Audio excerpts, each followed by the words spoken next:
అలా నేను చంద్రబాబు నాయుడు సార్ గారికి చెప్పాలనుకుంటున్నాను. నేను సభ్యత్వం తీసుకున్నాను తెలుగుదేశం పార్టీలో. నా పేరు సుధామాధవి. నేను కోడూరు నియోజకవర్గం నుంచి వచ్చాను. మేము మొన్నంతా ఎలక్షన్ కోసము చాలా కష్టపడాము. ఆయన జైల్లో ఉన్నప్పుడు చంద్రబాబు నాయుడు సార్ గారికి, లోకేష్ సార్ గారికి, పవన్ కళ్యాణ్ సార్ గారికి శిరసు వచ్చి నమస్కారం చేసి నా బాధ చెప్పుకుంటున్నాను. దయచేసి మీకు తెలిస్తే నా బాధ తీరుస్తారని ఆశతో ఈ చిన్న ప్రయత్నం చేస్తున్నాను. అది సార్ లేకపోతే అది కూడా నాకు చేసేదానికి అవకాశం ఉండేది కాదు. మీ కాడికి ఆఫీస్ కాడికి రావాలని నేను ప్రయత్నించినాను ఎన్నోసార్లు, కానీ రాలేకపోయినాను. వచ్చే అవకాశం లేదు. మీరు చంద్రబాబు నాయుడు సార్ గారు మీరు జైల్లో ఉన్నప్పుడు 53 రోజులు సార్ నేను నిరాహార దీక్ష చేశాను సార్. మా ఊరు మొత్తం, నియోజకవర్గం మొత్తం అందరినీ జనాలు తీసుకుపోయి నిరాహార దీక్ష చేసి మీకోసం నేను ఎంతో కృషి చేశాను సార్. అయినా ఫలితం లేదు సార్.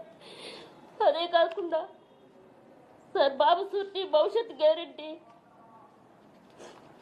సూపర్ 6 అన్నీ కూడా నేను పల్లెకి సార్ చలనక ఎండనక వాననక 4-5 కార్లు జీవులు పెట్టుకొని ప్రతి పల్లికి అడవిలోకి కూడా పోయి సార్ మీకు జరిగిన అన్యాయం ఇంటికి పోయి చెప్పాను సార్. సార్ మనం ఎట్ట తిరిగి గెలిపించుకోవాలా, సార్ జైల్లో నుంచి బయటికి రావాలంటే మనం అందరం ఓటేసి సార్ని గెలిపించుకొని మనం బయటికి తెచ్చుకోవాలంటే ప్రతి ఒక్క ఇంటికి పోయి సార్ తెల్లవారుజామున మళ్ళీ వాళ్ళ పనులకు పోతారని అన్ని ప్రోగ్రాములు చేశాను సార్. నేను మాకు టికెట్ ఇస్తారని తెలుసుకున్న వేమన సతీష్ గారు సార్, వేమన సతీష్ గారు మేము ఇవన్నీ చేస్తున్నాం కదా సార్, అవి తెలుసుకున్న వేమన సతీష్ గారు మా దగ్గరకు వచ్చి నాకు చంద్రబాబు నాయుడు సార్ గారు తెలుసు, లోకేష్ సార్ గారు తెలుసు,